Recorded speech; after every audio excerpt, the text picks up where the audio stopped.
Assalamu alaikum.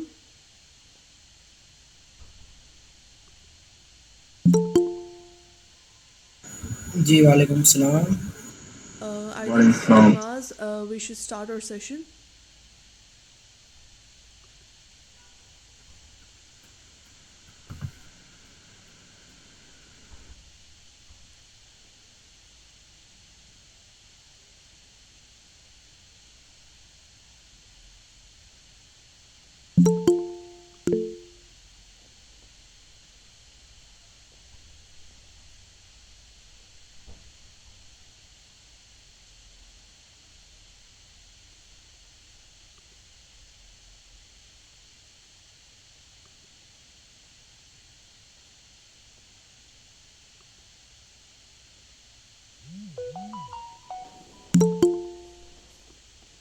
Assalamu alaikum everyone. Are we ready to start the session yet? Can you all hear me? Well, Yeah, yes, yeah. sir, you are. You can start, Maz. Okay, Yes, wonderful, you're audible. wonderful, wonderful. Right. So I'm going to keep it. So I was just going through, the list of people who've joined, and I believe I should keep it a little theoretical and explanatory in sort of like a storytelling format. I would obviously be sharing a bit of hands-on exercises and code, but I would recommend that you guys take it as a challenge after we end this session. I'm going to give you an overview for all of that, but I believe we can discuss more of what the theory is like for NLP and deep learning, right? So I'm gonna share my screen, and someone should let me know if it's visible or not. Right? Great, Afraz. Thank you so much. Acha, please let me know if you can see my screen now. Yes, it's visible. Yes, sir. Your Wonderful. screen is clearly visible. Right. So what we're gonna do is we're gonna start with the slides that I've made and perhaps stay anywhere around that. Oh, I think my screen should be recording. No, it's not. No, no, it's not.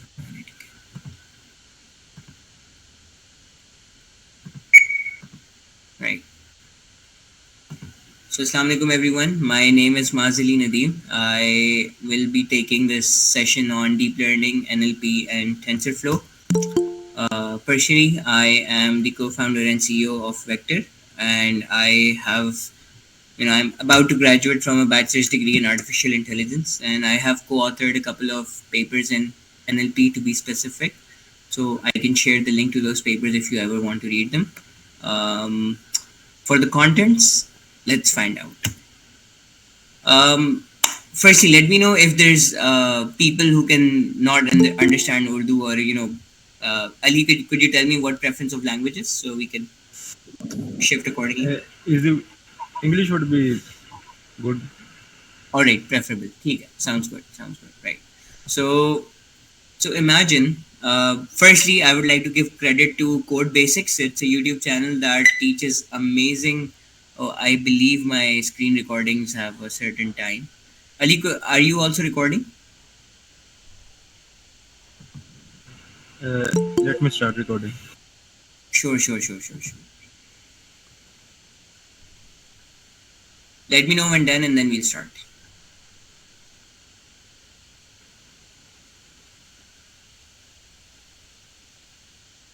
Meanwhile, let me turn my camera on. I hope that adds a bit more value You can to. start, Maz. Okay, wonderful. First, oh, you can see me now. Right, sounds good. Okay, so imagine that there's a classroom full of people. So we're actually learning deep learning right now. Okay, so there's a classroom full of people. You can see the names written down there, and then you have to teach them to know what a koala looks like. Right? They don't know about it right now, but you need to use all of them as a group to be able to identify and understand what a koala looks like. So what we do is we have this question in our mind that is this given picture a koala or not, and the students have to think. So what they do is that they divide their learning into into different categories, and I'll explain how that happens. So what Mike does is Mike says that I'll primarily learn what the eyes of a koala look like, right? Jyoti says that I would only look at what the front feet of koala look like. Mohan says that I'm only going to focus on the nose. And then Chen says that I'm only going to focus on the lower part of the body, right? And so each of these people now, instead of all knowing what a koala looks like, they start to learn these individual features of a koala, right? One person looks at what the eyes look like, one person looks at what the nose looks like. So what happens is that if they think that the eyes belong to, or whatever feature they're looking at, they do not belong to a koala, they give it a score very close to zero. If they're confused, because you can perhaps see that this is a lion, right? If they're confused about it, they would give a score somewhere between zero point 0.5, and this means that they're uncertain about their answer. And if they give a score very close to 1, this means that they're very sure that these eyes belong to a koala, right? So this is one individual neuron that does this. And what happens then is Jyoti, she shares her part of the learning. Mohan shares his part of the learning. Mike shares his part of the learning. Not learning, but sort of the identification of what features they were looking at. And they give a score, right?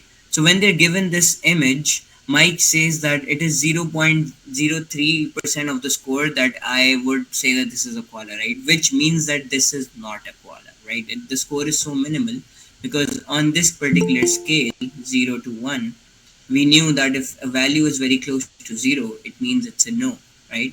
Similarly, for the nose, Mohan says that this is only 0.1, or let's say 10% probable that this is the nose for a koala, which again means that it is not, right? So just from this scoring, they're able to tell if it's a koala or not from their own feature that they're looking at. They're not talking about the entire cumulative thing right now. So what happens is that Mike shares his findings, Mohan shares his findings, and then Sakib shares his findings to Serena. Serena is supposed to understand what given all of the features of the face, Serena has to predict if the face belongs to the koala or not, right? So understand the layer. These people are supposed to talk about individual features of the face, and then based on their learnings, Serena has to take into account these features and give a prediction if this face belongs to koala or not. Here you can see that the body is disregarded, so Serena is primarily focusing on the face, and Mike, Mohan, and Sakib are primarily focusing on different aspects of the face, right? So Serena is supposed to give the output if the face belongs to koala or not. Like she's supposed to give a value to it, just like a value between 0 and 1. So what Serena does is that she attributes some importance to each of these features. Now you can see that the nose of the koala is by far the most important feature on the face, right? It's because it is visible. It's something that can help you distinguish a koala um, from any other animal. And so what she does is she allocates a 0.5% or a 50% weightage to the nose. So if someone says that, if Mohan says that this definitely is koala's nose, it holds a lot of weight, right? Compared to the eyes, because those eyes could be repeated or could perhaps be similar for any other animal, and similarly for the ears. So ears have a bit more weightage than the eyes, and this is because that is how the koala is shaped to be, right? So what happens then is Mike says that I'm zero point 0.8 on a scale of 1. I give as a 0.8 to the fact that this is actually koala's eyes, right? Mohan says that I'm a zero point 0.9 certain that this is the koala's nose. Sakib says that I'm a zero point 0.6 certain that this is the koala's ears, right?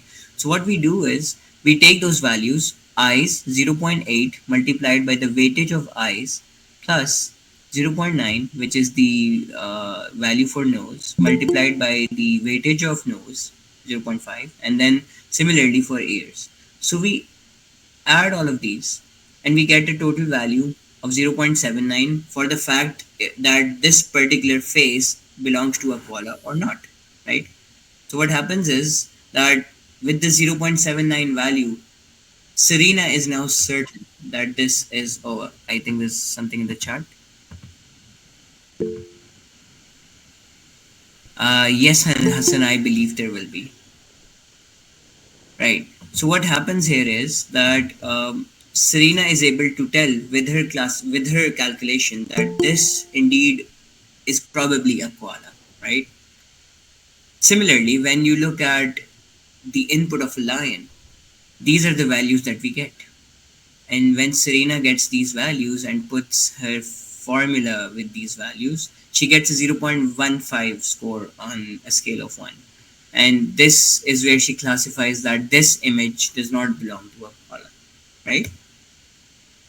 So what happened?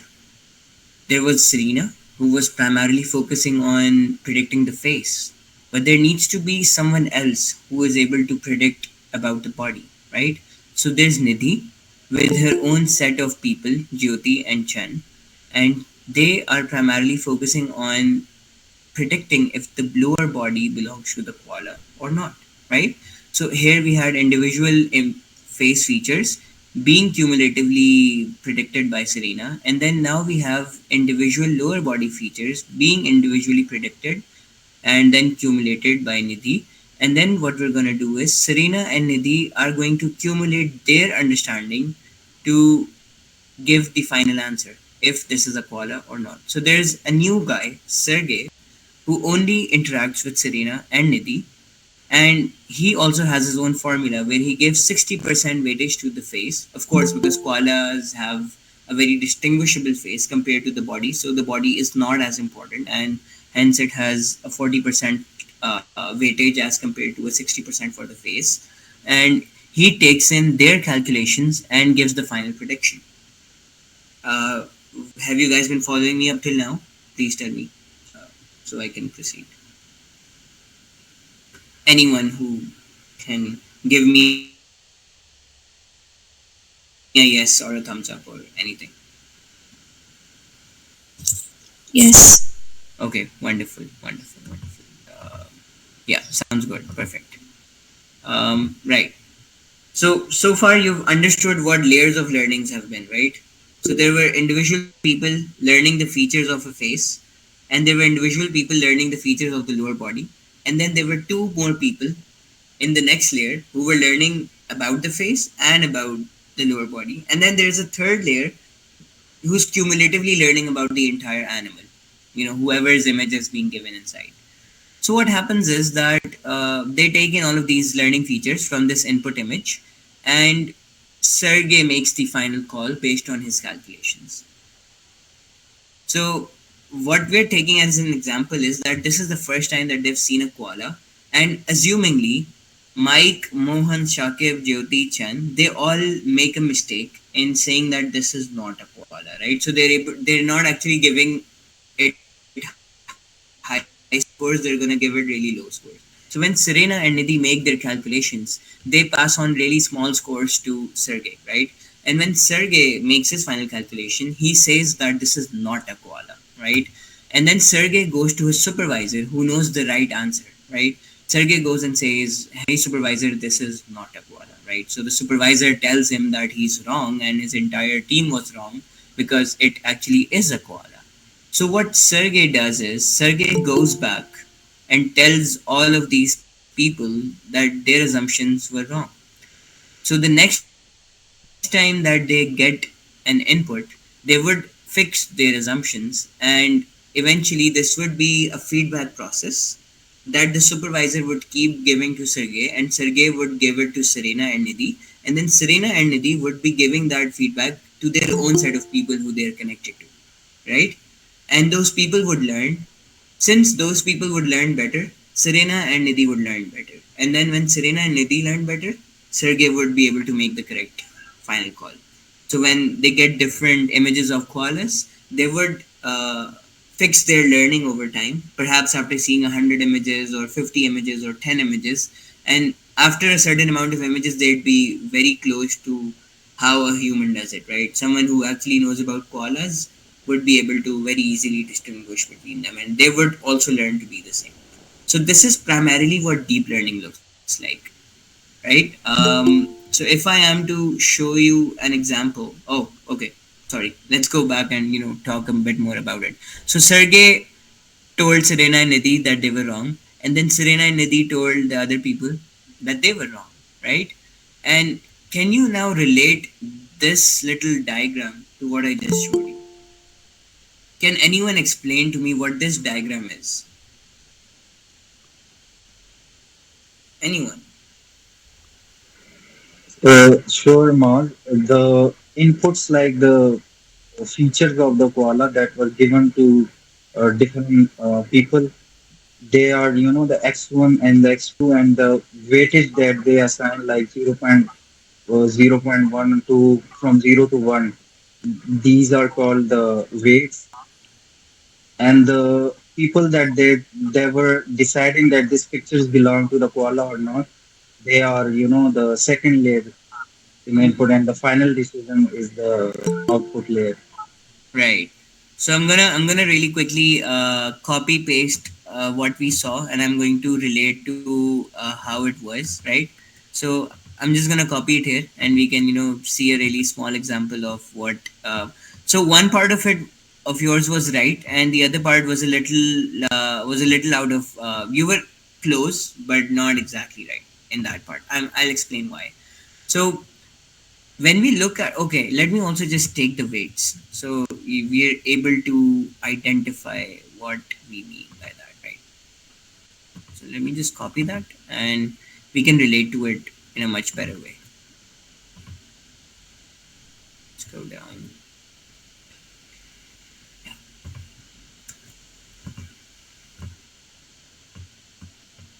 We don't need to go into the definition, so I'm just going to black that out because those are not as important as understanding the actual concept, right?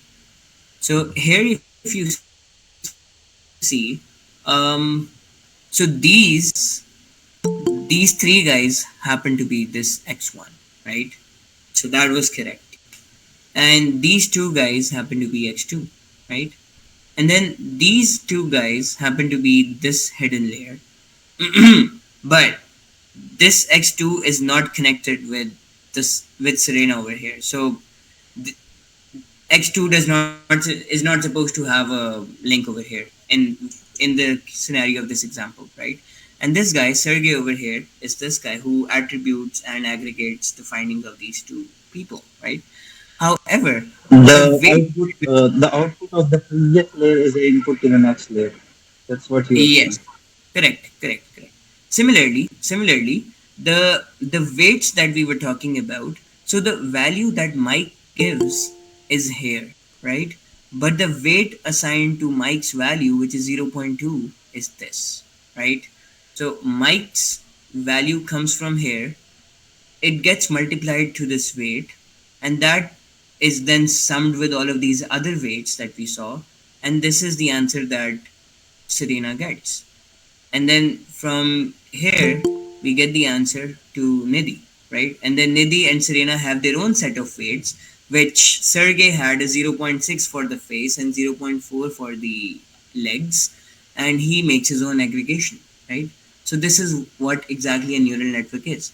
When the final classification is made over here, or a final decision is made over here, what happens then is that you have a supervisor. In that case, it's actually the right answer, and when you compare your answer with the right answer, there's no supervisor in deep learning, right? So it's actually a concept that is for your own learning, right? So you have that correct answer and you see your answer, and then you propagate back that to tell all of those neurons that we made a mistake in making the prediction. And this is what Sergey does. He tells these people, and then these people tell it to their own set of people. And this is primarily what deep learning is. I hope deep learning was clear to you guys.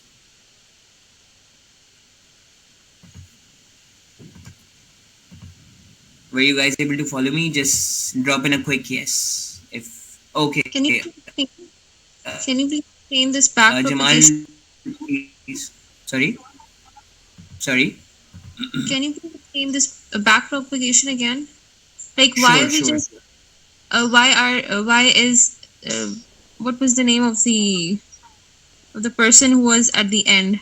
I mean the result. Sergey, Yeah, Sergey. Sergey. How does Yeah. he know that this answer is wrong? So Sergey goes. So Sergey takes his team's answer, right? So we did calculate for Sergey, right? So Sergey also has a calculation, right? Serena and Nidhi pass on a calculation to Sergey, and then Sergey makes his own calculation using this formula. So now Sergey has an answer which is either a yes or a no.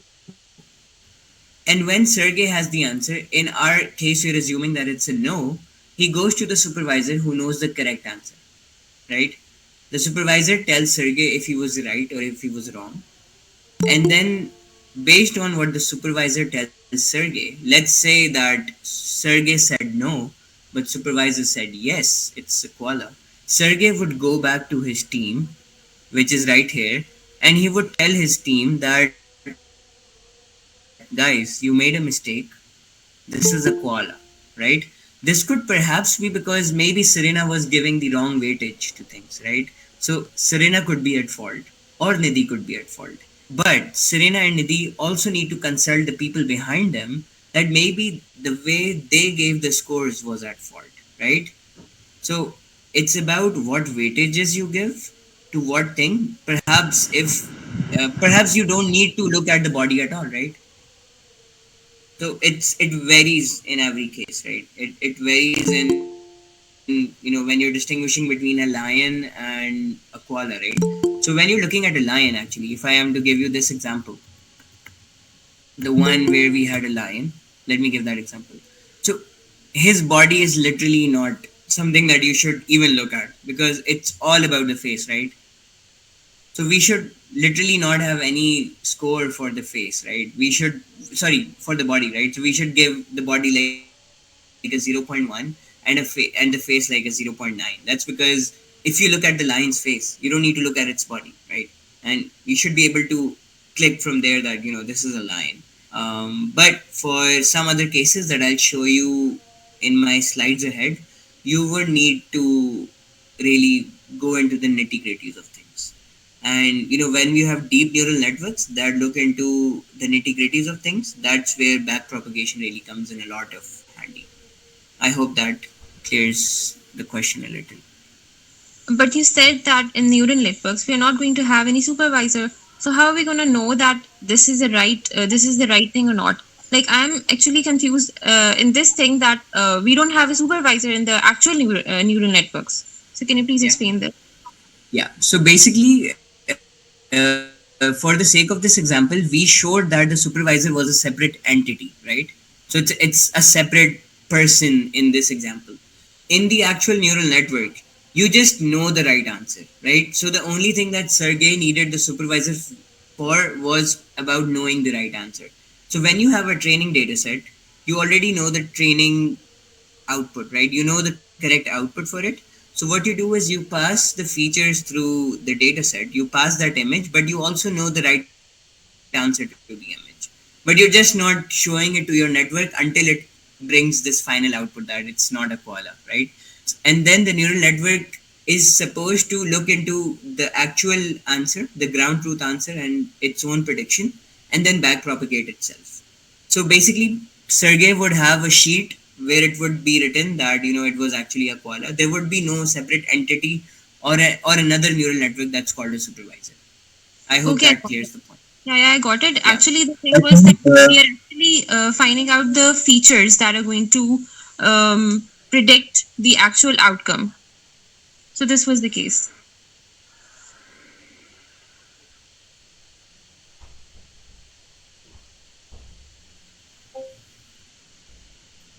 Sorry, Mariam, I'm really sorry. Your voice dropped. Could you type it? Could you type it down so that I can hear? I believe it was something from my internet.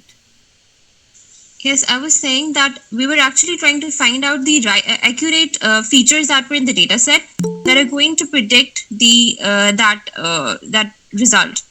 So we're Correct. actually doing all of this thing for those features to find out what those actual features are. Am I right? Correct. You're basically allocating the right weightage to those features, right? Yeah, yeah, got it. That's Got what it. you're doing. In the neural Yeah, yeah. network, you don't explicitly tell the neural network what the features are and how important they are. The neural network itself has to go through the learning phase to learn what weightage needs to be attributed to the features. Sergey is getting info from his team. What if the team of Sergey is biased, as in what if they have an opinion and they gave very less weightage? So Rafe, in this case, when you talk about biases, since there's a supervisor that's telling them that okay, actually the layers do not have a bias. It's the data that produces the bias, right? Sergey wouldn't have a bias because if Sergey has a bias, the supervisor would tell it to change the bias because it has to back propagate and update itself. And mathematically, it will not, yeah, it will not be, it's not robust to not changing the biases, which means that it has to change its weightages because there's a function that's coming from behind and that's asking you to change the weightages so that your performance improves. It's the data that can bring the bias actually. Um, Also, query, what about neural networks unsupervised learning data, or which is not labeled? In that case, Fatma, what we do is we are basically just identifying patterns within the data, right? So since you're not predicting anything in an unsupervised approach, you're only identifying what similarities there are between two data sets, between two data examples, right? This is not what I needed to. Yeah. So yeah, this is what it is. Just give me an example. Let me give you an example. Yeah. So you have three images of a koala, which were right here in this example. In the unsupervised approach, you're supposed to cluster them together, right? So all these images would go to the same cluster. That's because they have the same animal more or less, and the lion's picture would go into a different cluster. Did you get my point? Because you're not predicting anything, so all you're doing is you're taking those features, you're understanding them, and then you're seeing that there's similar attributions done by the people in the like the people here. They do similar attributions to similar pictures. That's because it's unsupervised, so they don't know what's right, what's wrong, but they know that they would always make similar attributions when there are similar images in the input. I hope that clears it up a little. So they would rate similar scores to images of lions, and that would be different for the clusters, and there would be different attributions for koalas. Rafi, that's because if you are to backpropagate from a layer in the middle, you would not completely understand different things, right? That's because if you are talking about the nose and you're saying that we need to fix the nose, but what about a complete understanding of the face, right? So you need to do it in the end after you're able to identify that the nose belongs to the koala, and then summing up the face belongs to the koala, and then summing up, you are you know you are explaining the entire body of the koala, right? So you need to have the entire breakdown of hierarchy and then cumulating that hierarchy into a single answer before you actually make a decision or make a learning on one of the features, right? Ariba, this was actually the concept of deep learning that we just did. Afraz, no, we would not be covering CNN and RNNs today. Today is a bit more theoretical and general understanding of what NLP and deep learning is. I believe if Ali says, I would definitely do it next time. Thank you. Okay, let's move ahead. I hope that was it with the questions for this part. Yeah. So I now have a few slides of myself that I made for one of my presentations, and I would show them to you before we move ahead. Yeah. So I'm not going around with what AI is, but I want you guys to unmute and or drop in the chat 5 applications that within these 10 domains that I've written here that you think AI can be most important for, or deep learning could be most important for. Just five of them, 5 or 6 of them.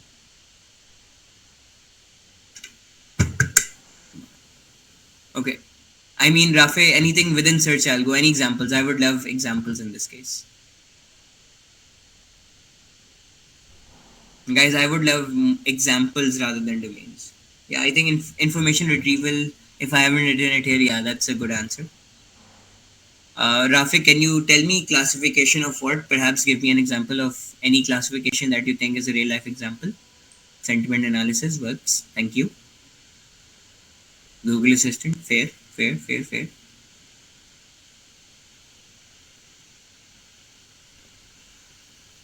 Okay, I believe those are it from the answers. Okay, Jamal, so I saw your question. What if all entities assigned 50% weight, then what would be the result? Hmm. That depends on the example itself, let's do this. Sorry, let me go back to what presentation I was showing. Yeah, so let's do this. That Take a screenshot of this. I'll share the slides, of course, but take a screenshot of this. And then, Jamal, I would want that after this session, you allocate a 0.5 to each of them, and then you take a koala example and give your own set of numbers, right? And forward propagate all of those things with Jyoti and Chen also in the picture, and then use this formula. Sorry, yeah. So sorry, who was this? This was Serena, right? So Serena has her own formula, right? Make a new formula for Nidhi, and then use those answers to find the final answer using this formula that Sergey has, right? And then let me know, or drop me a message on LinkedIn about what you found was the right way of doing it, right? So you would need to let me know that. As in, if we take two animals and we can sort them based on their features. Yeah, you're right. You're right. You're absolutely right on that, Rafi. Text to speech is an amazing example. Urdu or video or text summarizer is also very interesting. Thank you, guys. Thank you for adding that. Okay. So this was basically supervised and unsupervised. I think Fatma had the question, right? Where unsupervised is basically clustering together things that are similar and clustering together things that are, in a different class, right? Um, Classification and regression is basically, classification is identifying that I am a man, right, or someone else is a woman. So that's classification. That's because it's a binary thing, right? It's discrete. It's either a male or a female, right?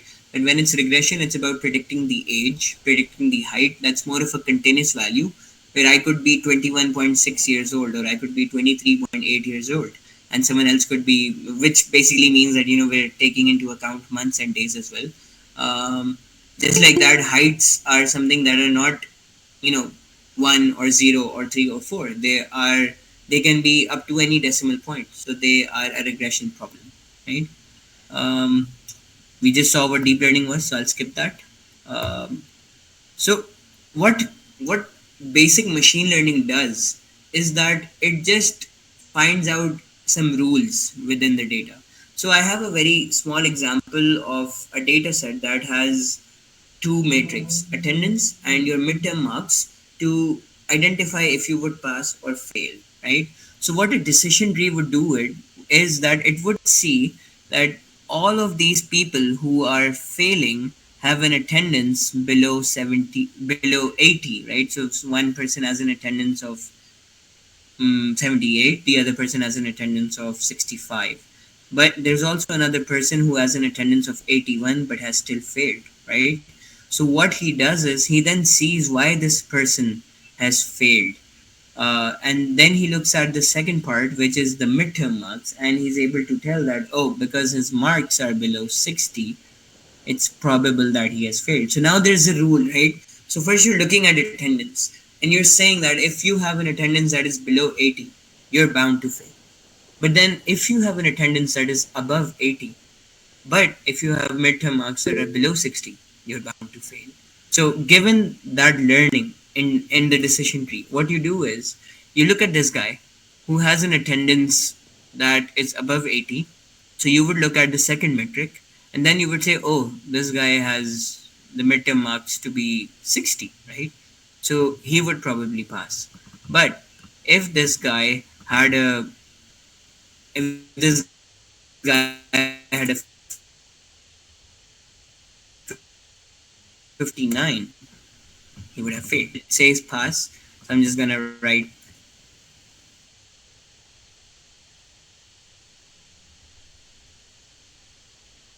fail, right? Yeah, I believe I don't need to turn it red because I guess you understood this problem. Okay, now this image is rather blur, but I primarily love how this explains what language generation looks like, and you know how you would all be perhaps wondering what LLMs do to work, right? So LLMs have a sequence of words that they generate, right? The man is walking. So based on these four words, it has to predict the next word. It says down. So the sentence would be the man is walking down, right? And when you look into these five words that we have now, so we add this predicted word into the sentence, right? And now we look at the last four words. We skip the this time. So man is walking down, and the LLM would then predict the next word. The model would then predict the, right? So it would add the to the sentence, and now we have these four words that are in the context. Is walking down the, and it would predict the next word, which is called street, right? So street would become a part of the sentence, and then we would say walking down the street, right? So this is the sentence. The man is walking down the street. So now the model predicts that it should stop, right? This is the entire sentence. You can't add another word to this sentence, right? So this is how LLMs know when to stop, right? And they know when to start, what is the next word to predict, and when to stop, right? So if you look at language models, so you have the sentence, I'm very hungry. How about I have a biryani, a burger, roll paratha, mobile phone, a degree, MIT, Google, right? So it has a list of words that it has to predict. And based on the context of this input sentence, it has to predict the most probable word that would come next, right? And I'll show you how that works. So there's this example of a training data where I'm building an LLM that sort of models what conversations I have at home, right? So at my home, I've been talking about, computer science is the best profession in Pakistan to pursue. I believe we should ignore engineering as a degree program. To be an engineer is to be limited to not the best of professions, which means that, engineering limits you to having the best profession, which means that it's not good, right? So if I am to give a new prompt, oh yeah, the best profession is. So given on my past data of what I've been talking about, it would say that I would probably say computer science instead of engineering. That's because whenever I'm talking about computer science, it's positive. It talks about being the best, right? When I'm talking about engineering, I'm saying that it is not the best, right? So given this context, it would predict that computer science is the most relevant word, right? And this is how language models work.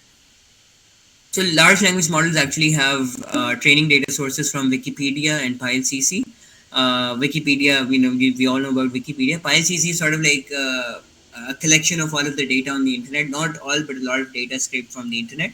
And they are primarily working on tasks for summarizations, question answers like you do in ChatGPT or Gemini, and text generation as we do in Gemini as well, right?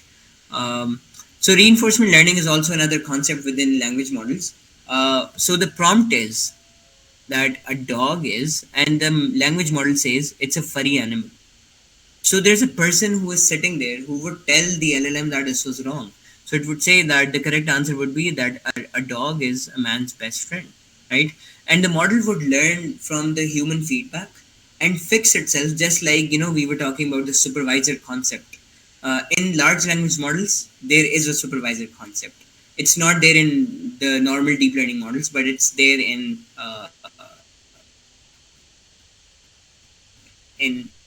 LLMs, right?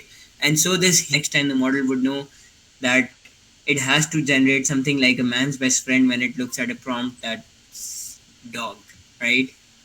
Similarly, what I was talking about, why we need to break down the features was, I think someone asked this question in the chat. So there's this phenomena. It's called the clever Hans phenomena. What the clever Hans phenomena says is that you have to classify between a husky and a wolf, right? So you have to build a machine learning model that would classify if this is a husky and if this image is a wolf, right? So one problem that machine learning models make is that when they're trying to learn what these two look like, they're very similar in their shape, their face, their nose, and everything, their ears as well. So what the model learns is what backgrounds they live in. So a husky lives in like a forest, right? And then a wolf majorly lives in a place that is snowy, right?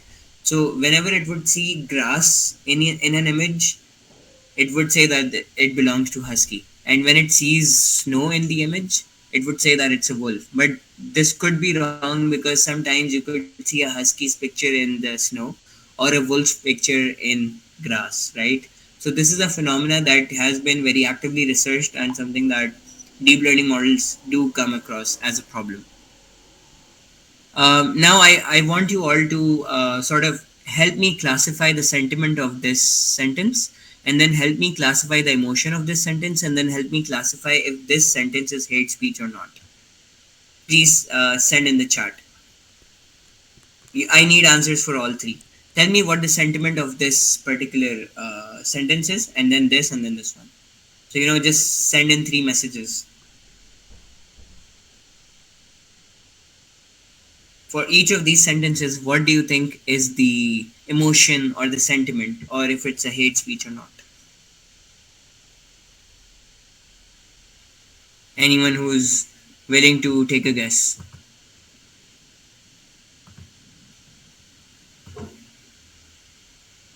The first one is neutral. Okay, sounds good. Sure, I'll show it again. Second one.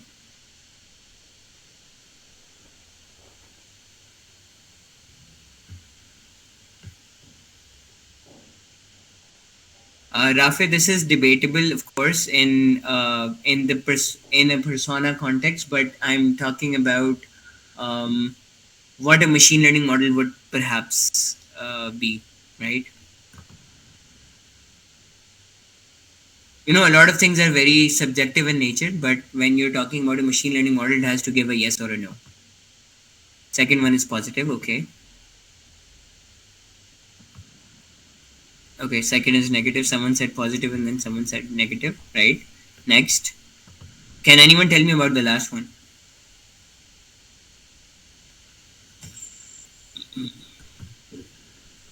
Second one is negative, correct?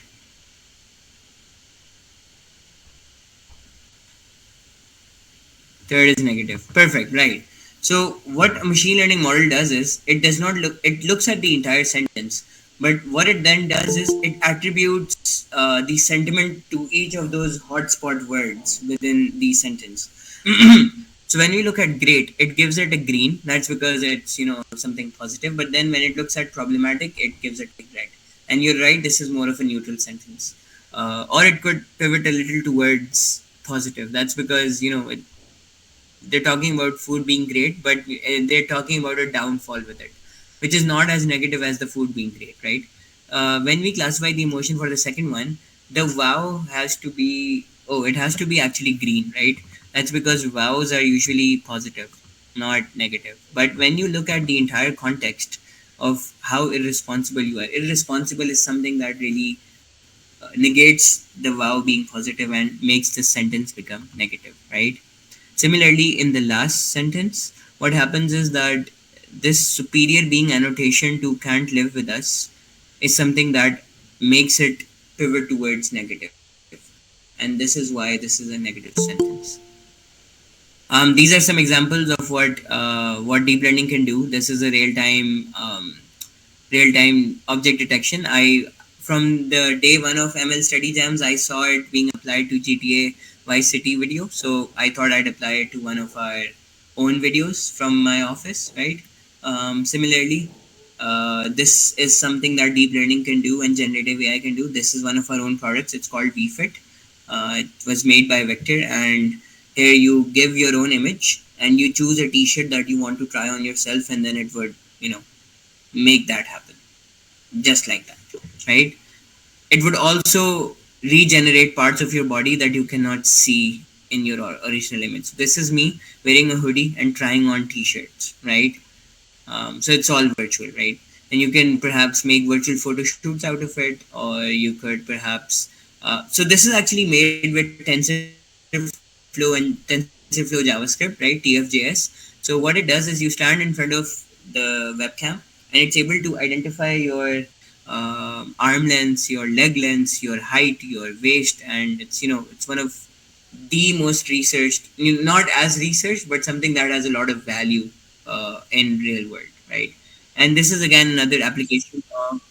Sorry, supposed to have audio on this, so if you were hearing an audio, I'm sorry for that.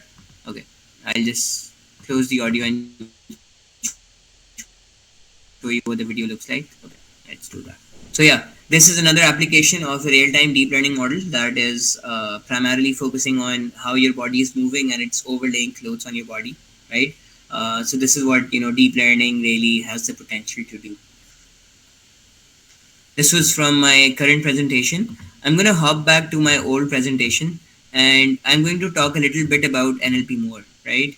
About how understanding things is more important in NLP than any other thing, because when it's about language, there's a lot of meaning behind it, there's a lot of other things behind it. So there's this concept, it's called bag of words. So this is your data, this is all of the words that assume this is all of the words that right? You only know 4 words. That's cat, cute, dog, and small. So when you're identifying what this sentence was, you're basically attributing a 0 or a 1, or a frequency value to how many times that word came in your sentence. So based on the first sentence, you have a 0 0 and a 1 1, right? Which means that one time we had a dog and one time we had a small, right? In that sentence. And then we have a cute cat sentence, and then you would say that cat came once, cute came twice, dog and small did not come, right? So, and then when you look at cute dog, so cat never came, cute came once, dog came once, small never came, right? So this is one way of making data ready to be understood by the computer, encoding it into vectors like these, right? So what happens is, like, if this is all the words that you know about bird, herd is the word you would only make sure that your frequency is mapped um, to that sentence, right? But the problem with big vector sizes is, what if you know 100,000 words? That would mean that this number of columns would be 100,000, right? And the matrix would be so sparse and so big with a lot of zeros in it that there would be very little meaning actually stored, right? So what would happen if I was to encode I need help and I need assistance? So these two are primarily very similar words, right? Very similar sentences. You would perhaps always almost have the same meaning or understanding of the meaning of these words. But when you look at their vectors, they are different, right? They need to be very similar, right? So if you're talking about really different, right? And for that, we introduce the concept of word embeddings. So what happens is that for every word, you now have perhaps 300 values, right? So what happens is when you have some values associated to a word, they have some attributes behind it. So when you look at good and great, you would see that their vectors are somehow similar, right? They would have similar vectors. So something that is very different to the other thing would have very different vectors. And I'll explain that to you. So look at this. King minus woman minus man plus woman would be a queen, right? Why? Because the king has the following attributes. So we're assuming that the word embedding says that you have 300 of them, right? But I'm only assuming that you have 4 attributes. Male. So a king is a male. He has power, he has authority, and he's rich. So when you are removing the male part from the king, it you're adding the female part to it, right? This would make it a queen. Does that make sense? Because all of the other attributes remain the same. Only the first attribute changed was the gender, and because that attribute value changed a little, you now have a completely new, a completely new word. Does that make sense? Give me a thumbs up if it does. So I'll move ahead.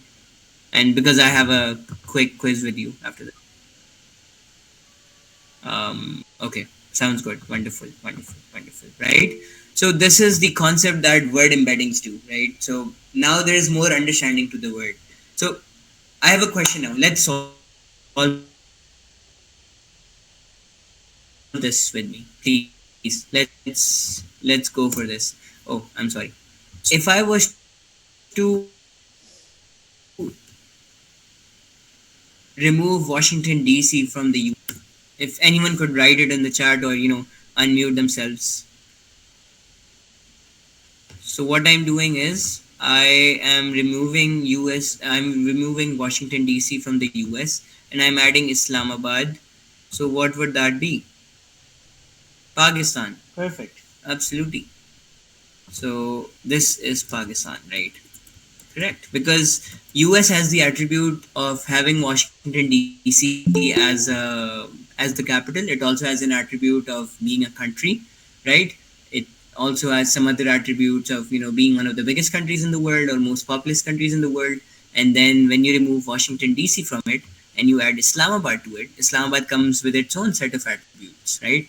And this adds to the US being a country, and the country and city attributes added together makes it Pakistan, right? So if you have Samsung and you remove Galaxy from it, so this Samsung Galaxy, that's perhaps one of the most popular phones for Samsung.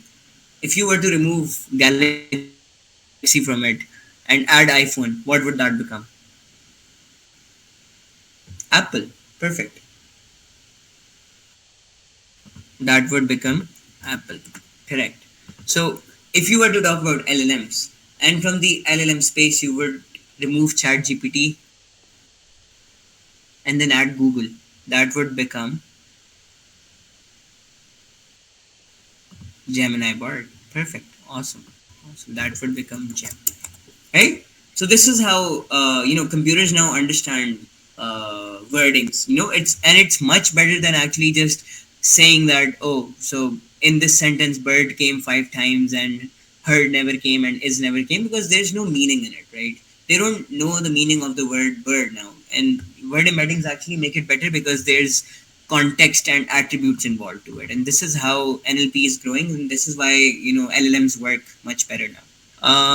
What is TensorFlow? TensorFlow is a library that primarily is made by Google and is supportive for the machine learning community.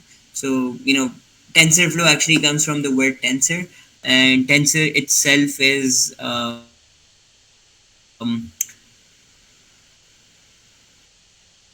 it be just one value.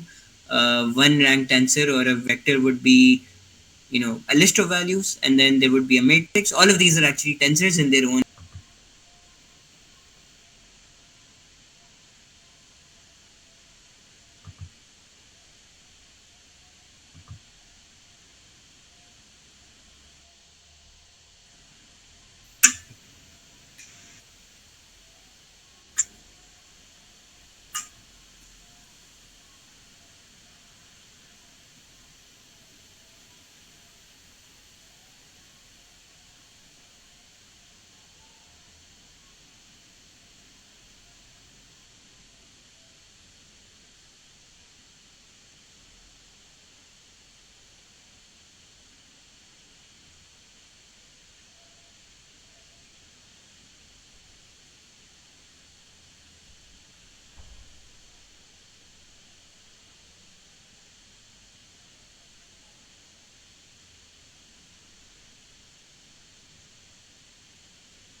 GSN, if you have a question, बताएं.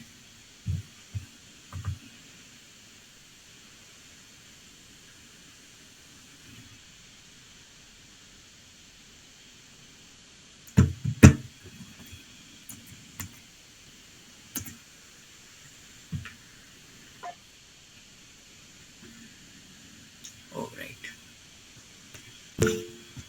Manu, do you have a question as well? No sir, actually attendance के लिए वो मैंने किया था. Right, I got you.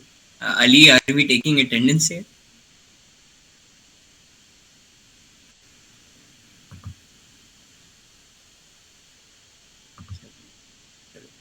I'll answer Hassan limitations.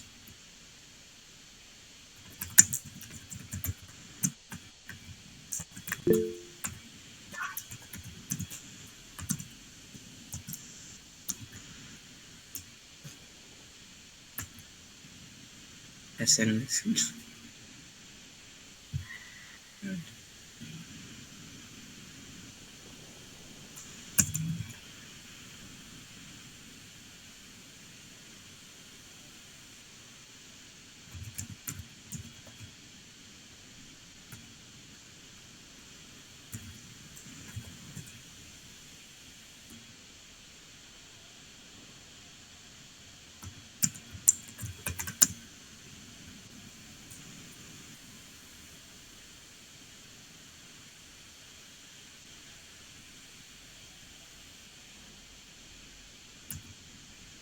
Anirudh, that's a very nice question. So there's two aspects of sizing, right?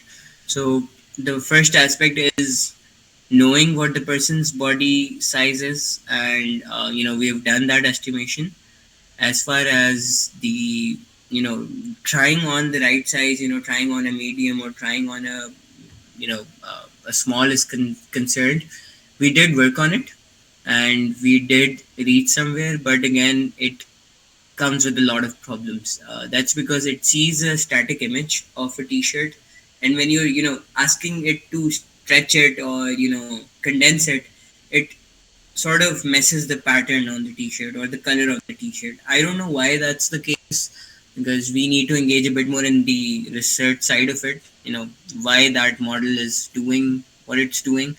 But I believe that sizing of trying on the right size on on a picture of yourself is not a very easy problem right now. It's things that are still in research, and I believe they're not ready for production yet. Hassan, if, you're most welcome. If you still have any more questions, you can send me a message on LinkedIn or anywhere. Are we ready to begin? uh, I'm working on Sorry, I'm working on an animal classification violation, and I'm getting animal validation accuracy. Still, predictions are quite bad. Multiple classes, what could be the or even a hint. The model even predicts the class with just 0.32 probability. Muhis, can you tell me how many animals do you have? Because having a 0.32 probability, if there are 10 animals, that's a good value, right? So can you tell me how many animals you have in the data set? How many classes? 90 animals. I believe that 0.32 is a very good value, because if you are to do an equal distribution of probabilities for all of those 90 classes, that would be 100 divided by 90, right? Or 1 divided by 90 to be specific. And if one of the classes gets a 0.32, that's a very, very good weightage compared to the others. Um, how do you think that the predictions are bad? Because if you have a 90% validation accuracy, that's good. Giuser, do you have a question? Actually, it's predicting it wrong. Hmm. Class adjusting in this some cases. So is it making all of the predictions wrong, or the one that you're just looking at? Because again, the validation accuracy being 90% it's a big score. Hmm. That could be. That could be. Mukesh, you can reach out to me later, and we can perhaps figure it out. Or I could always prompt Gemini and see what's happening. Because when I run into these problems, I usually just run to an LLM and put equal weightage on it on what it says. It predicts when it's right. Predicts an elephant as a butterfly. Oh, this could be again perhaps because of the big ears and it being very close to the butterfly, looking like the butterfly also has those wings, right? And then those wings have a similar shape to what the elephant ears look like.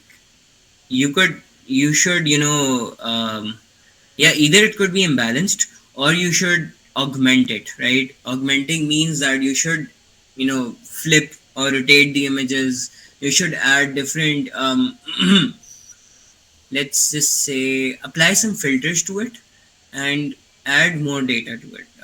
Basically use that data, apply more filters to it, and that would help you have a bigger data set generally. And again, you need to see what your CNN is like. Is it too deep or is it too shallow? That's a question. What convolutions are you applying? What dropouts are you applying? Other than that, if we were to look into the explainable AI part, I don't think we should go into it right now. But if you are to, if you really want to analyze what your CNN is doing, I would recommend that you look at this.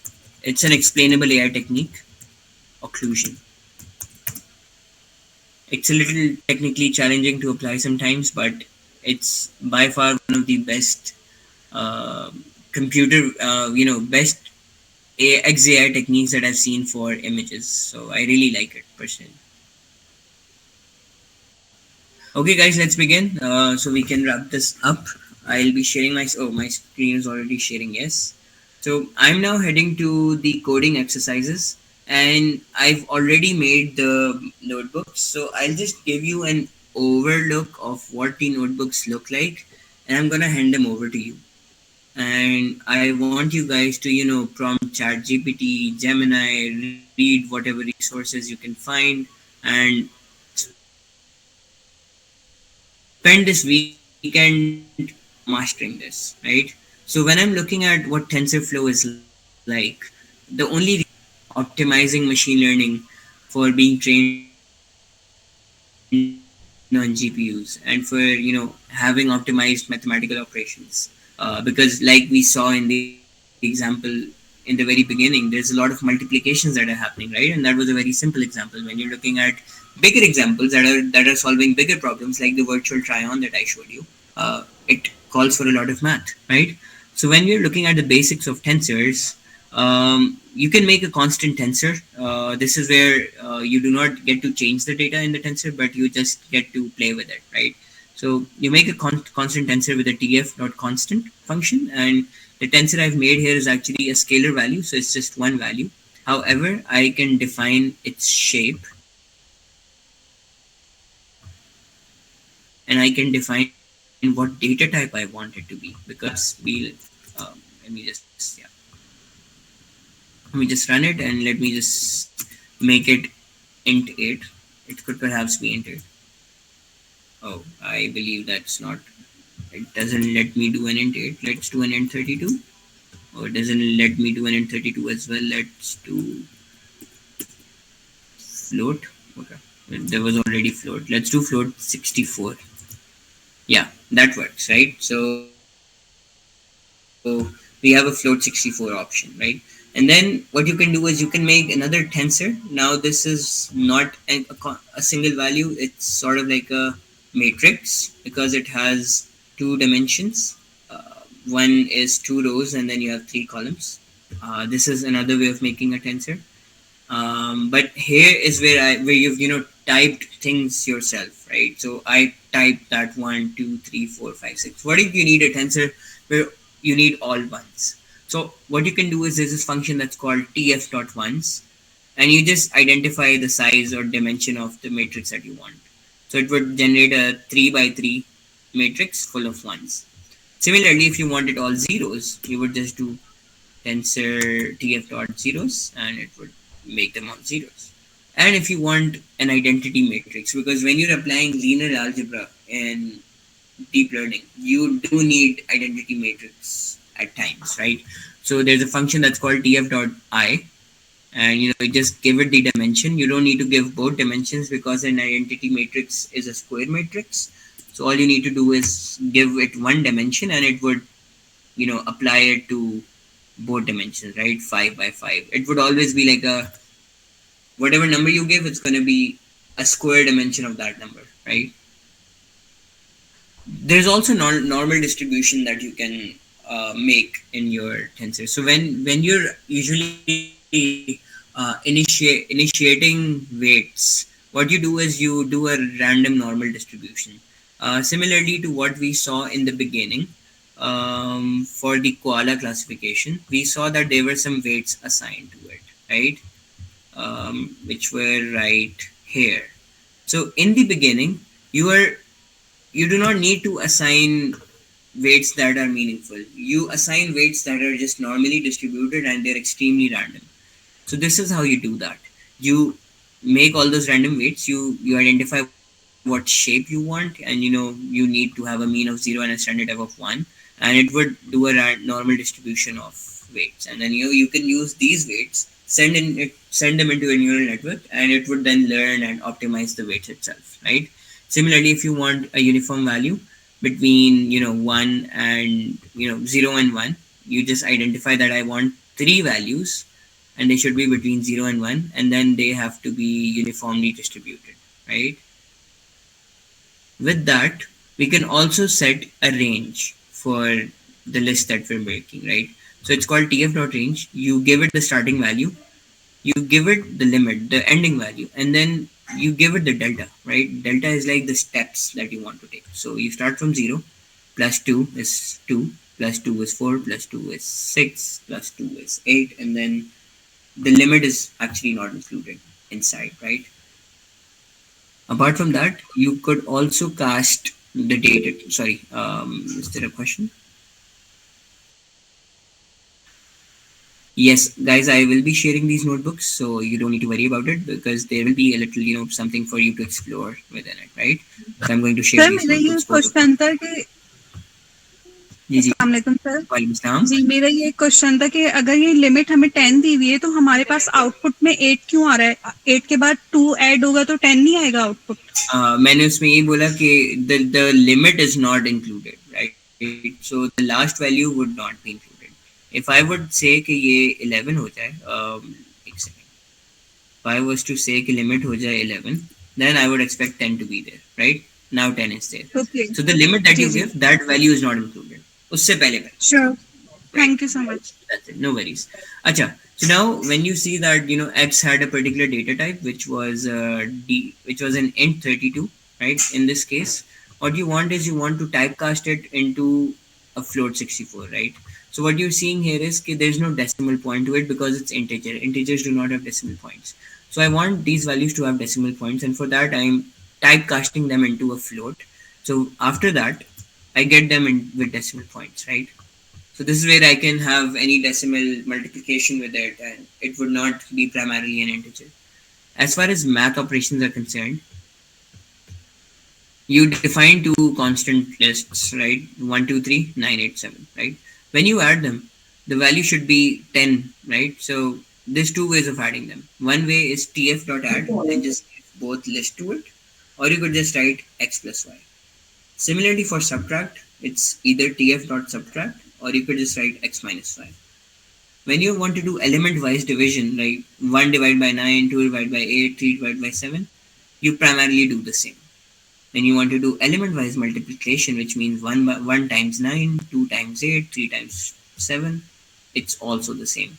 Now, when you want to do a dot product, it's basically that you want to use this function tensor. Achha, so what a dot product is that you multiply 9 with 1, you add it with the multiplicative of 8 times 2, and then you add it with the multiplicative of 7 times 3, and you get a single value, right? And this is what a dot product is, and it is majorly used in, again, in deep learning. So when you look into that, when you go into the core of deep learning, you would understand why a dot product is very important, right? And then if you want to exponentiate each of these, like if you want to say I want 1 raised to the power 5, and then I want 2 raised to the power 5, and then I want 3 raised to the power 5, you would just take that array, you would write a double asterisk, and you would write 5, and it would do a exponentiation on that array, right? So that's pretty simple. Now matrix multiplication, right? So what are matrix multiplication? So you have to define two matrices. One is a 2 by 3 in dimension, other is 3 by 4 in dimension. I believe each of you have done matrix multiplications back in your, perhaps your high school, where you know that the column of the first matrix has to be equal to the row size of the second matrix, right? So if it's a 2 comma 4, it should give an error. I hope it does. Yeah, it should give an error, right? Because that's not allowed. So either I need to make this 4. If I make it 4, the multiplication happens. If I don't make it 4, if I make it 5, it would have a problem, right? So this is something that you, again, matrix multiplication is again a very important concept in deep learning, and you guys need to revise your linear algebra if you've forgotten, because if you're stepping into deep learning, it's all linear algebra, right? Okay, as far as indexing of the tensor, what I do is I'm actually just reshaping my X train into 28 by 28. So what would that be? What would a 28 by 28 be? Can anyone tell me what that multiplication is, if you multiply those two together? 784? I think it should be 784. Can anyone? Okay, I'll just. We can just.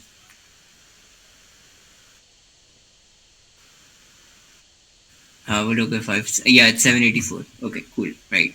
So what happens is that first you typecast it into, a single feature vector, and then what you do is you're normalizing it. Now, why is this important? This is because I have values between 0 and 255. That is the pixel value, right?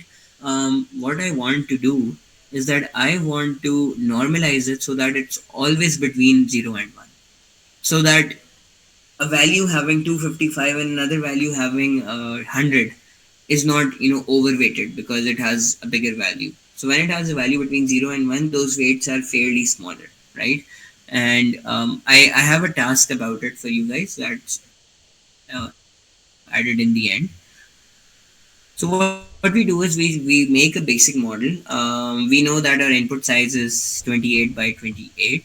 So what we do is, just like we had those 5 people making a prediction for the koala, here I'm saying that I have 512 people, right?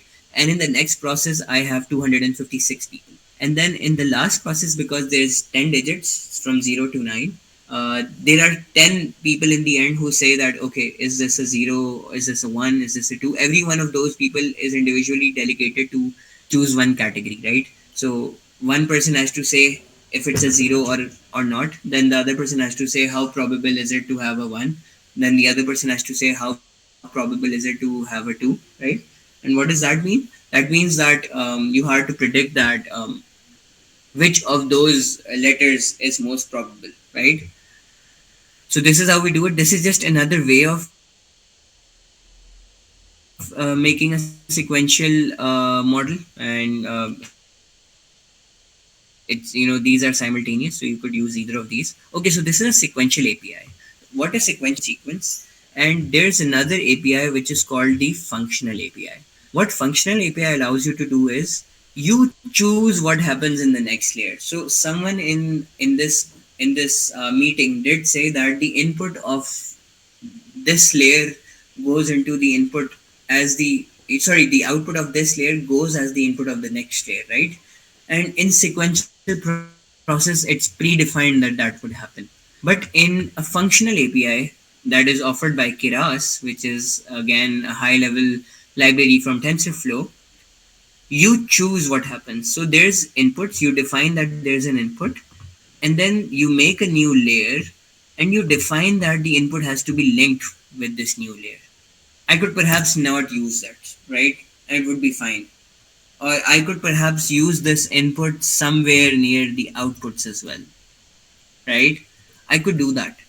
And if you go into understanding what ResNets are, so that's called residual neural networks. And those, what they primarily do is they have really long sequences, right? So what happens is they have a lot of these layers. I'll show you how that is.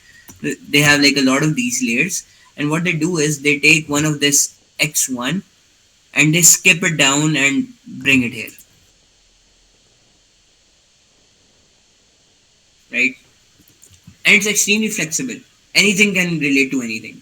Anyone. So if I was to give you an example from before, what we can do is we could directly connect Sakib with, sorry, not with Serena because they were already connected, but we could directly connect Sakib to Sergey without having any connection to Serena, or it could perhaps be that Sakib is connected not just to Serena, but he's also directly connected to Sergey, right?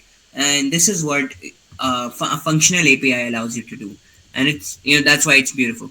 To be fair as well, let me make sure all of this is correct. Yeah, so when I give it to you, I should be in running. Yeah, yeah, I think that's good. So then we compile the model and then we test it out. So we get an accuracy of about 98.93%, which is fairly nice. But I want you to watch this video. I'll share it. It's, the link is added here as to why, a functional API is important as compared to a sequential API, right? And I want you guys to do all of these things. You could, I don't want you guys to, do it all by yourself. Open your Gemini, right? Keep prompting it. Ask it why all of this happens. I want you guys to run this model. The data set is also attached, the link to the data set. No, oh, never mind, because it's MNIST and it's just loaded right there, so it's fine. You guys need to do what you guys need to do is change the model architecture a bit, right? Make it a bit deeper, right? Add a bit more layers to it, or you could change these values. Perhaps go to a 10,024 and then go down from there, or do anything with it. Change the layer sizes, change how many epochs we're using, change the batch size, change optimizers to either gradient descent, AdaGrad, or RMS. Right now, I think we're using Adam, right? And check without normalizing the data. So I said that we're normalizing the data to dividing it by 255. Also train the model without it and see how it works, right? Perhaps it would be a bit different, right? It may be better, but it would probably be worse. And that's what I sort of think it would be. So I'm going to share this notebook with you. It's completely set for you to do all of the experimentation that you want. For every step that you take, ask Gemini why it's happening. Let your LLM be your friend, right? It's very important that you use these LLMs and understand what you're doing and how it's being done, right? Okay.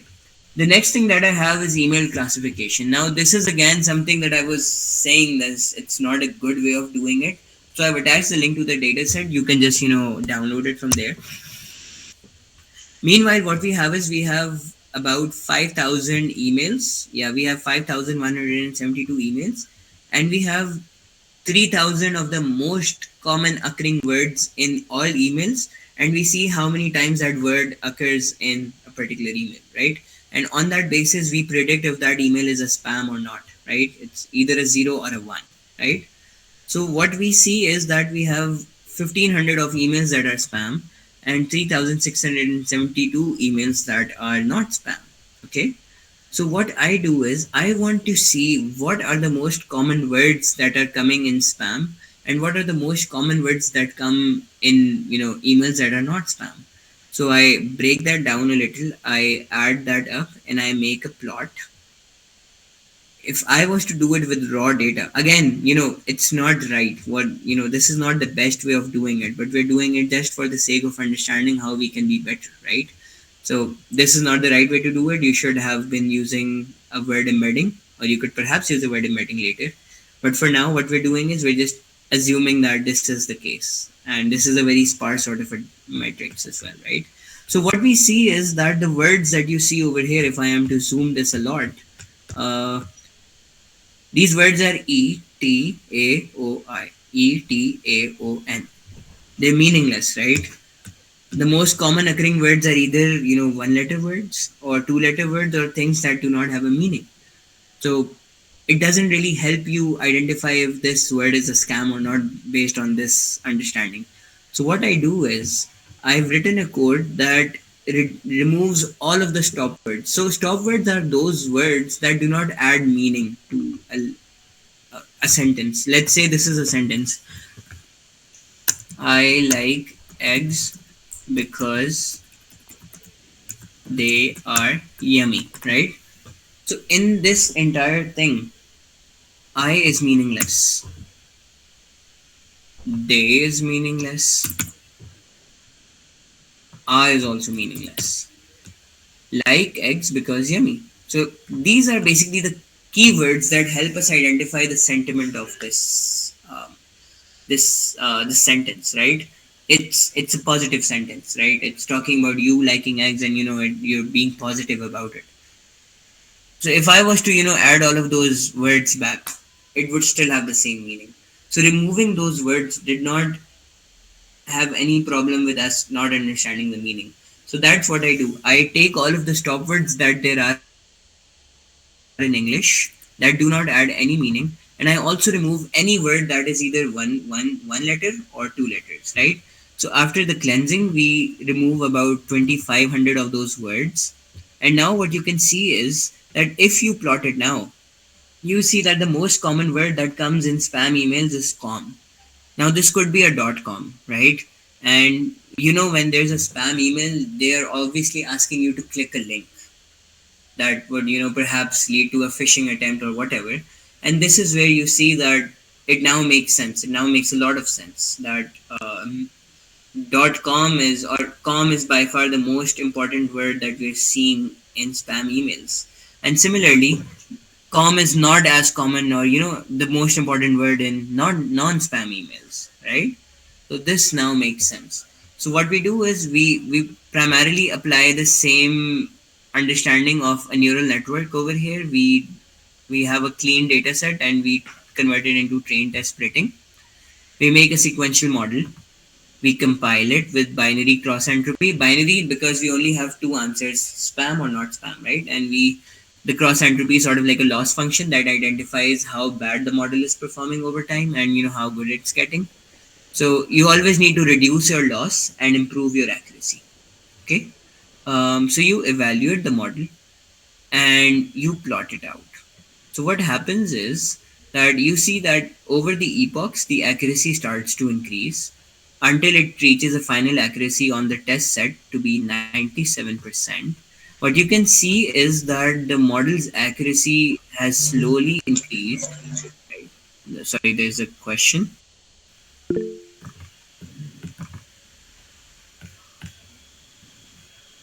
Can we read raw data before pre-processing? Anirudh, the reason why skip connections help with vanishing gradients is because so there's a gradient in the very start of a very deep neural network, right? Sorry guys, if the rest of you don't understand, it's not a problem. It's out of scope for now, so you don't need to worry about it. But Anurag, Anurag was his name, right? I'm sorry, Anirudh, right? So what happens here is that this is a very deep neural network. Let me open this image and zoom it in for you. So this is a very deep neural network, right? This is the input and this is the output, per se. Okay. So if you are, propagating gradients across this really long neural network, they're getting multiplied by really small values, and by the time they reach here, it's primarily 0.00000 something, to the very longest of length that you can assume of zeros, or it's primarily zero, right? So what skip connections do is they help you propagate these gradients forward. You could have lesser multiplications on those gradient values so that they don't approach zero that easily, right? And that's why we need skip connections. Can we read raw data before pre-processing and email classification? Yes, guys, you will be getting these notebook links, right? So don't worry about that. Can we read raw data before? Samal, I don't get your question. Do you want to see what the data looks like?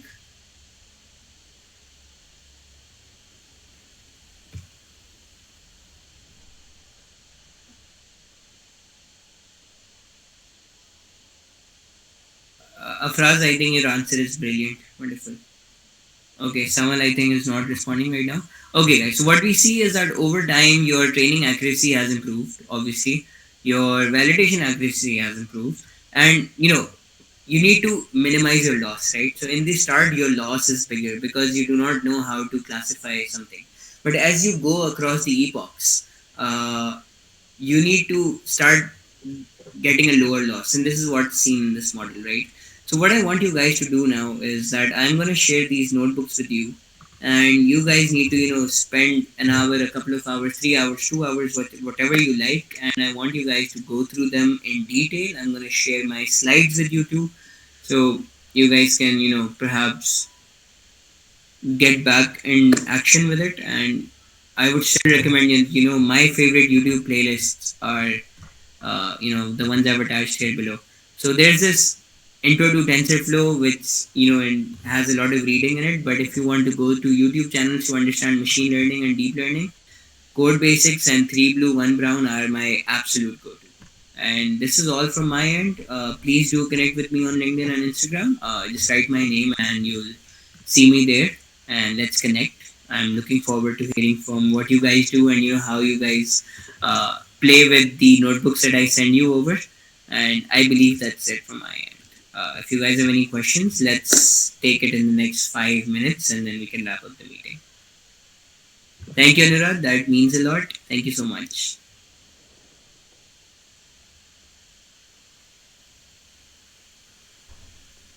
Oh, we don't have the emails in a TXT format. So actually, I took it from one of these Kaggle datasets that already has these emails.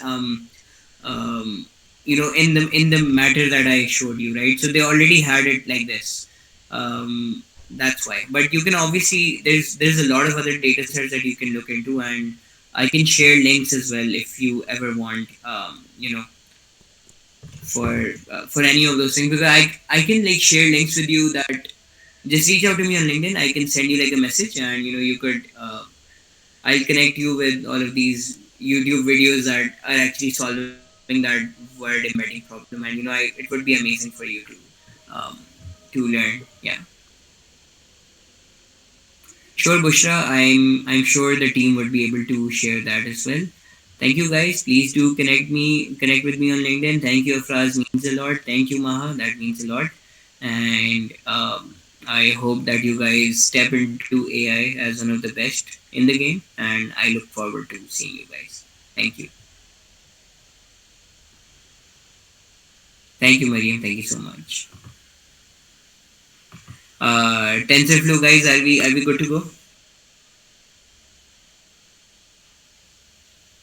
Okay, I think I see a clap from Ali, so that's a go ahead for me. Okay, guys, thank you so much. Have a good weekend. I wish you all the best with your learning. Thank you. Connect with me on LinkedIn for sure.